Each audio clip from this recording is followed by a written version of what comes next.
उत्तर प्रदेश की योगी सरकार में बुलडोजर एक्शन जोरों पर है।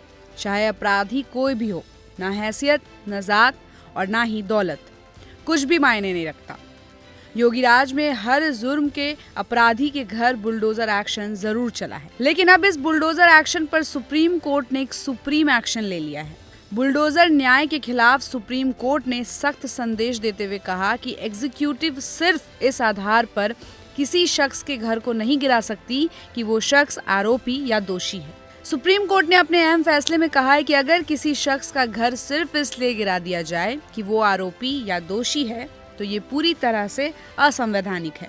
सुप्रीम कोर्ट ने कहा कि महिलाएं और बच्चे डिमोलेशन के कारण सड़क पर रात भर रहे, ये अच्छी बात नहीं हो सकती। सुप्रीम कोर्ट ने डिमोलेशन को लेकर गाइडेंस जारी किए हैं और सुप्रीम कोर्ट ने कहा है कि एग्जीक्यूटिव को ऐसी कार्रवाई की इजाजत देना रूल ऑफ लॉ के खिलाफ है। संविधान में कामों का बंटवारा है और ये पावर के बंटवारे के सिद्धांत का उल्लंघन है, क्योंकि किसी भी आरोपी को दोषी करार देने का अधिकार सिर्फ और सिर्फ अदालत का है। एग्जीक्यूटिव किसी शख्स को दोषी करार नहीं दे सकती। अगर कोई अपराधी है और सिर्फ इस आधार पर अगर एग्जीक्यूटिव उस शख्स के घर को ध्वस्त करती है तो ये कानून के शासन यानी कि रूल ऑफ लॉ पर सीधा अटैक होगा। अदालत ने आगे कहा कि एग्जीक्यूटिव जज नहीं बन सकता। वो आरोपी और दोषी के घर को सिर्फ इस आधार पर ध्वस्त नहीं कर सकता कि वो आरोपी या दोषी है। सुप्रीम कोर्ट ने कहा कि बुलडोजर एक्शन एक भयानक दृश्य होता है और ये ताकत के गलत इस्तेमाल और अत्याचार को दिखाता है। ऐसी कोई भी कार्रवाई का कॉन्स्टिट्यूशनल डेमोक्रेसी में कोई जगह नहीं है। सुप्रीम कोर्ट ने कहा कि अगर कॉन्स्टिट्यूशनल वैल्यूज में ऐसी किसी भी प्रोसेस की कोई जगह नहीं है और इसकी इजाजत संविधान नहीं देता है, ऐसी कोई भी डिमोलेशन जैसी कार्रवाई कानून के तरीके से निपटाया जा सकता है।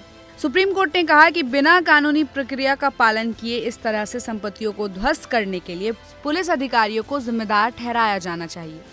अदालत ने कहा कि जो भी अधिकारी कानून को हाथ में लेकर इस तरह से अत्याचार करता है उसे जिम्मेदार ठहराना ही जाना चाहिए। अधिकारियों को इन्फॉर्म किया जाना चाहिए कि यदि डिमोलेशन कार्रवाई में ऑर्डर्स के उल्लंघन पाए जाते हैं तो उन्हें ध्वस्त की गई संपत्ति को फिर से बनाने के लिए जिम्मेदार ठहराया जाएगा। सुप्रीम कोर्ट ने कहा कि बिना कानूनी प्रक्रिया का पालन किए अगर इस तरह से डेमोलेशन होता है तो वो आरोपी और दोषी परिवार पर कलेक्टिव पनिशमेंट के समान है। इस मामले में जस्टिस BR गवई की अगुवाई वाली बेंच में जमीयत उलेमा ए हिंद की ओर से पिटीशन दायर की गई थी और बुलडोजर के जरिए जस्टिस के तरीके को रोकने के लिए गुहार लगाई गई थी। तो बुलडोजर एक्शन पर सुप्रीम कोर्ट के सुप्रीम फैसले पर आपकी क्या राय है?